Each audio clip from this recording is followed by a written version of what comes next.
4장 마지막 왕의 시나의 아들을 고친 사건에 관한 이야기입니다. 이번 주에 이제 이 본문을 묵상하면서 함께 말씀을 나누려고 하는데, 사실 말씀을 나누는 것이 이 본문에 관한 해석이라든지 이 본문에 관한 내용들을 나누는 것은 어렵지 않습니다. 그런데 설교라는 것은 단순히 말씀에 관한 해석이나 풀이가 아니에요. 설교라는 것은 우리의 삶을 하나님의 말씀으로 해석하는 것이고, 또 예수께서 주님이시며 그리스도인 것을 증거하는 거예요. 그러니까 저는 매번 오는 이 강의 설교 시간에 이 본문이 이 한 주간 하나님께서 우리에게 하고자 하는 말씀이 있는 것으로 믿고, 그것을 대언하는 역할로서 기도하면서 계속 묻는 거예요. 하나님, 이번 주에 우리 성도들과 저에게 하실 말씀이 무엇입니까? 근데 그것이 딱 잘 떠오르면 너무 좋죠. 이번 주 딱 이거야. 근데 오늘 본문은 도무지 그게 잘 떠오르지가 않는 거예요. 그래서 굉장히 씨름을 했어요. 그래서 책을 많이 보기보다는 본문을 묵상하고 기도하면서 하나님, 이 말씀을 가지고, 우리가 익히 잘 아는 말씀이잖아요. 왕의 신하의 아들이 왔어요. 그래서 예수님께 고쳐달라고 했어요. 믿음으로 고쳐달라고 했더니 예수님이 가라, 네 아들이 나았다 해서 가서 아들이 나았다, 그 이야기예요. 근데 이게 그렇게 단순하겠냐고. 그렇지가 않죠. 기도했어요. 그래서 기도하니까 신기한 경험을 했는데, 이 본문에서 46절 이하의 가장 중요한 내용인 왕의 신하의 아들을 고쳐달라는 내용이 이렇게 들어져서 떠지는 그런 어떤 환상 내지는 감동 또는 그런 느낌, 그런 것들을 받게 되고, 그러면 이 본문에서 그 이야기를 빼버리면 무엇이 남을까 하고 딱 보는데 53절 맨 끝에 저게 남은 거예요. 53절 맨 끝에 다 믿으니라. 다 믿으니라가 남은 거예요. 우리의 믿음에 관해서 이야기하시는 것이구나. 그리고 앞을 봤어요. 가운데가 이렇게 툭 떠졌잖아요. 가운데 중요한 부분이 툭 떠졌잖아요. 그리고 앞을 봤어요. 그랬더니 44절과 45절이 보이는데, 44절에 선지자가 고향에서는 높임을 받지 못한다 하시고 갈릴리에 이르심에 갈릴리인들이 그를 영접하니 이는 자기들도 명절에 갔다가 예수께서 명절 중 예루살렘에서 하신 모든 일을 보았습니다. 45절을 얼핏 보면 갈릴리 사람들이 예수님을 환영하고 영접한 것으로, 예수님을 믿은 것으로 보였습니다. 그런데 44절에 예수님께서 친히 말씀을 딱 하셨어요. 뭐라고 말씀하셨냐면 선지자가 고향에서는 높임을 받지 못한다. 예수님은 막 이렇게 대우받거나 예수님이 사람들보다 높은 자리에 올라가는 것을 이야기하는 게 아닙니다. 이것은 그 사람들이 믿지 않는다는 거예요. 선지자의 말을 가족이나 친척이나 고향 사람들이 믿지 않는다는 거예요. 그런데 예수님의 고향은 단순히 갈릴리만 고향이 아니라 유대도 예수님의 고향이었고 갈릴리도 고향이었습니다. 유대에서 예수님의 표적을 받지만 믿지 않는 사람들을 피해서 사마리아를 지나 갈릴리로 오신 거예요. 근데 갈릴리에 있는 사람들이 겉으로는 믿는 것 같은 모양을 보였어요. 예수님을 영접하는 것 같고 그를 따라갔습니다. 하지만 그 이유는 유대에서 예수님이 행하신 표적을, 예루살렘에서 예수님이 행하신 표적을 보았기 때문에 그 사람들이 따랐다는 거예요. 그러니까 그 사람의 마음을 보시는 예수님은 저들 마음에 믿음이 없구나 하는 걸 아신 거죠. 믿음에 관한 이야기예요. 예수님을 잘 믿어야 하는, 예수님을 따라다니는 갈릴리 사람들의 마음에는 믿음이 없고 오히려 왕의 신하인 이방인과 같은 사람, 그 사람 안에 믿음이 생기는 역설적인 과정을 보여주는 겁니다. 오늘날에도 수많은 교회와 수많은 성도들이 예수님을 따라요. 주일마다 예수님을 따라서 교회에 옵니다. 근데 그들이 무엇 때문에 예수님을 따르냐고요. 마치 갈릴리 사람들처럼 표적을 봐서, 아니면 표적을 바래서, 그래서 예수님을 따라가는 거죠. 그런데 교회에 다니는 건요, 잘 먹고 잘 살려고, 내 문제 해결받으려고, 병 고침 받으려고 다니는 게 아니에요. 예수님을 믿고 예수님을 닮기 위해서 교회에 나오는 것입니다. 그러니까 오늘 본문에서도 왕의 신하의 아들이 원격으로 고침을 받았던, 안수를 받아서 고침 받았던, 그게 중요한 게 아니라는 거예요. 그의 아들이 고침 받은 게 중요한 게 아니에요. 그를 통해서 그의 가족이 다 믿게 된 것이 중요한 사실입니다. 그게 예수님의 관심이에요. 왜냐? 본문을 보세요.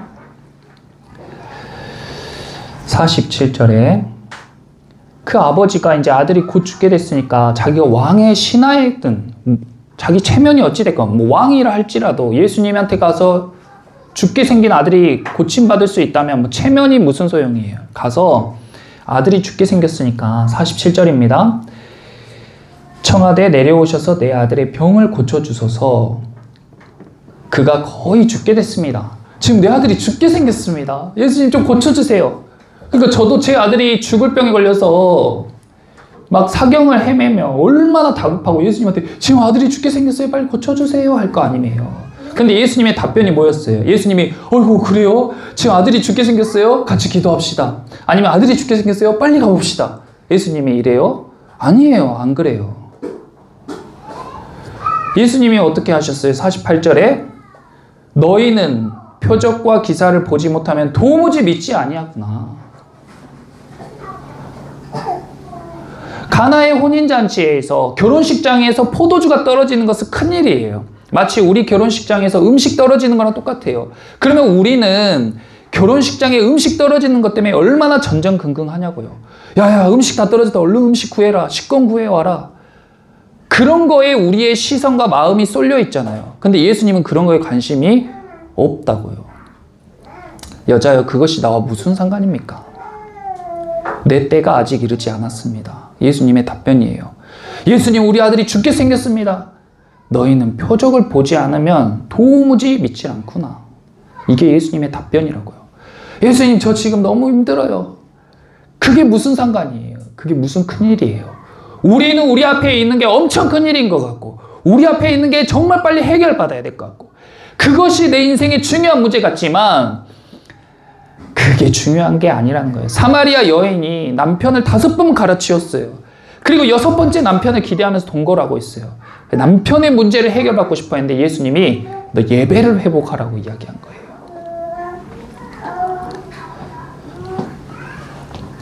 근데 여기에서 예수님이 이렇게 답변했을 때에 보통의 사람들은 교회에 왔는데 아니 내 마음을 위로받고 내 자녀들이 화목하고 내 가정이 잘 되기 위해 교회에 왔는데 교회에 와서 꾸지람을 들으니까 여기서 돌아서 버리면 그럼 거기서 끝나는 거죠.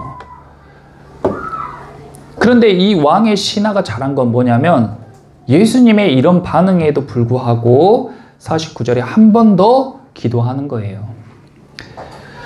신하가 이르되 주여 내 아이가 죽기 전에 내려와 주세요. 예수님 내 아이가 죽기 전에 내려와 주세요. 기도하는 거예요. 첫 번째 예수님께 기도했죠. 한 번 더 예수님께 기도한 거예요.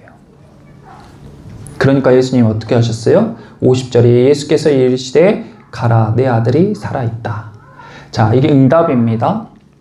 하나님께 응답을 받았어요. 그러면 이제 어떻게 해야 돼요? 이 사람이 예수님이 가라 네 아들이 살아있다 했으면 어떻게 해야 돼요? 가야죠. 가야 돼요. 근데 안 간다고요. 이것이 예배드리면서 하나님께서 우리에게 기도할 때 이제 말씀하십니다. 자, 너 이거 해. 이렇게 해라. 안 한다고요. 그게 믿음이 없는 거예요. 그런데 이 왕의 신하는요.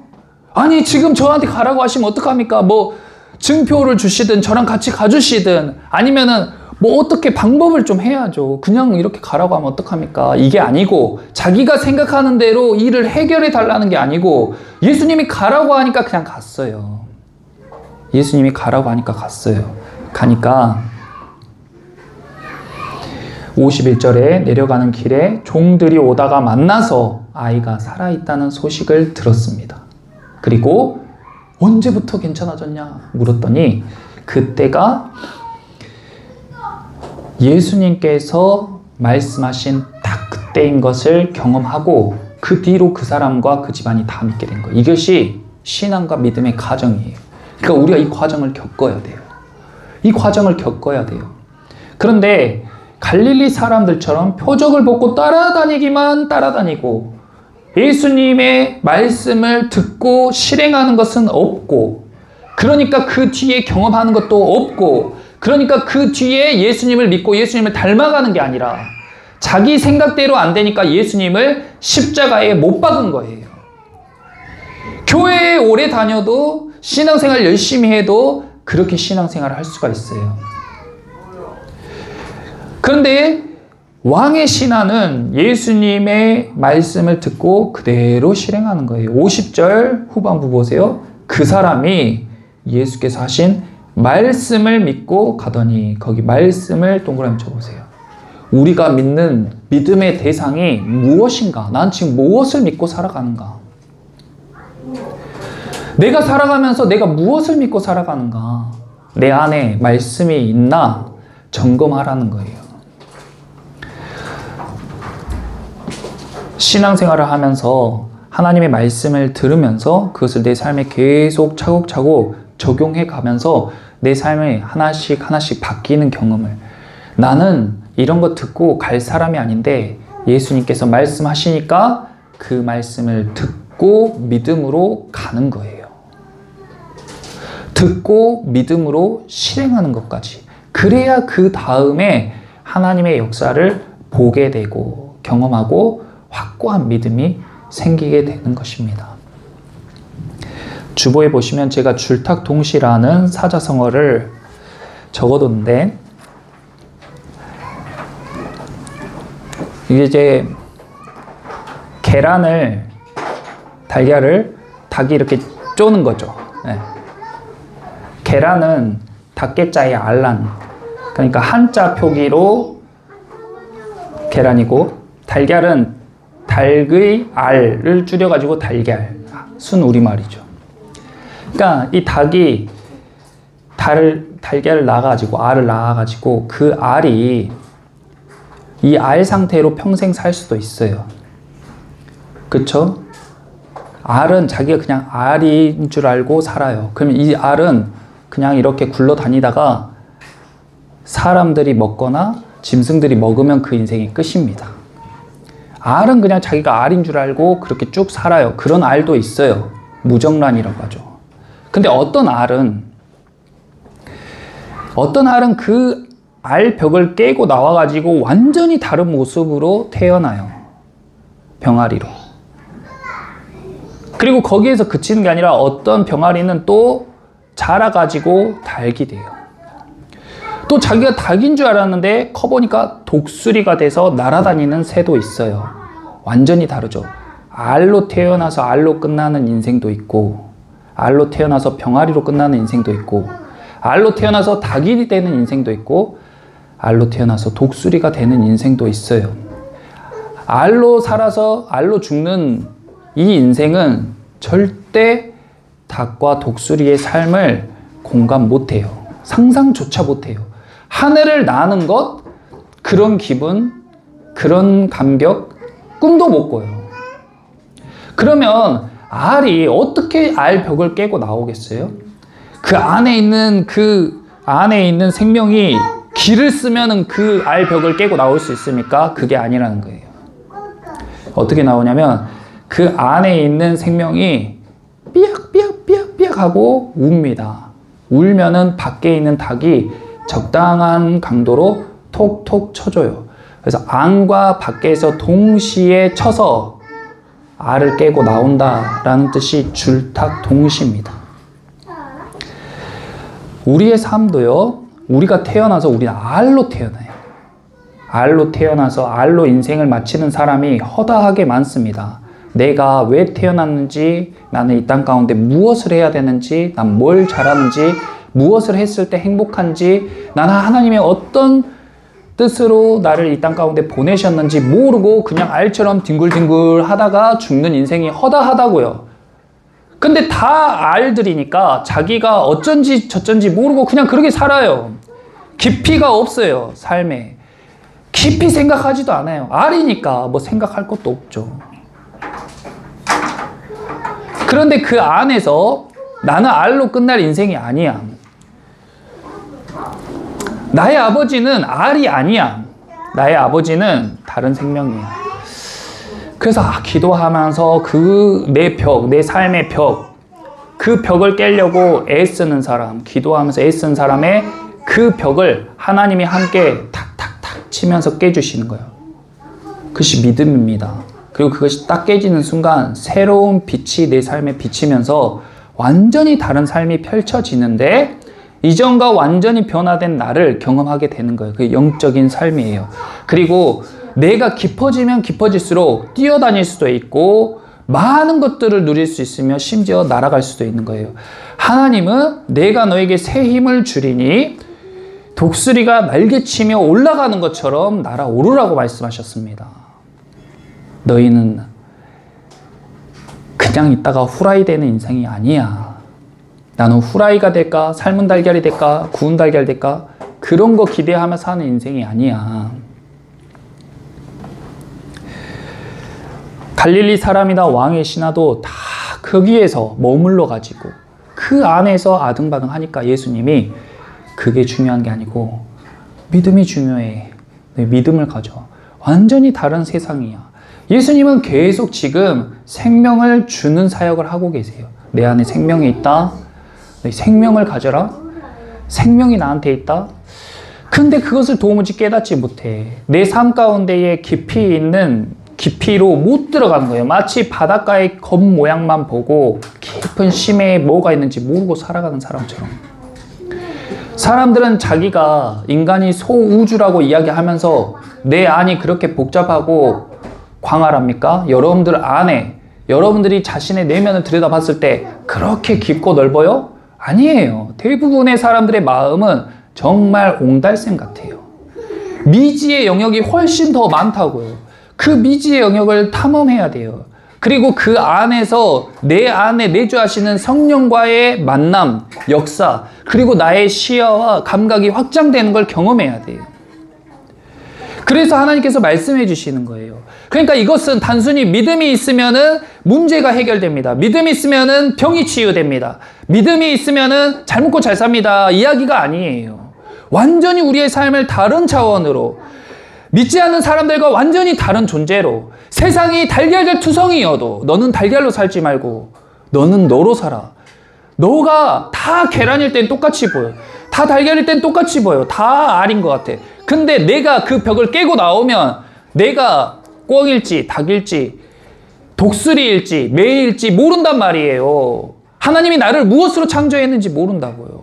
그것을 깨고 나오는 것은 믿음으로 깨고 나오는 것입니다. 그러니까 함께 말씀을 듣고 말씀을 따라서 행하고 기도하고 예수님을 나의 구주로 영접하고 영적인 삶을 살고 그 감각을 깨우라고 이야기하는 거예요. 완전히 차원이 다른 삶이니까. 그렇게 신앙생활 하면서 낮은 수준으로 아주 얕은 지식으로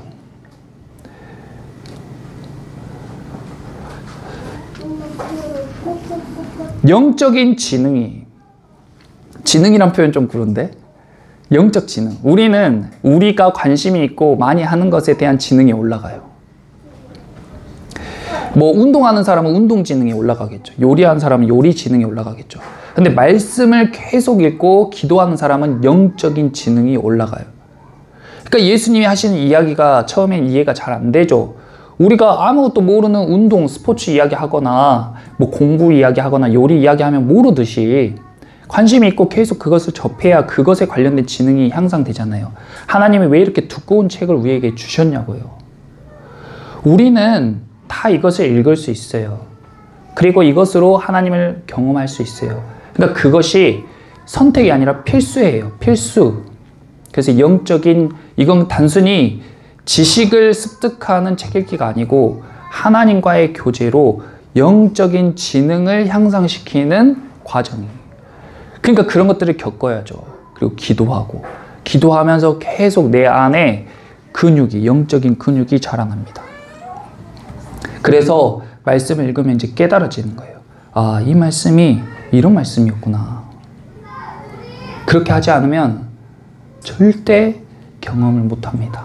그러니까 아버지가 안타깝죠. 내가 너를 독수리로 낳았는데 날개짓 한번 못하고 달걀로 생을 마치는 게 말이 되냐? 말이 되냐? 너는 그런 존재가 아니야.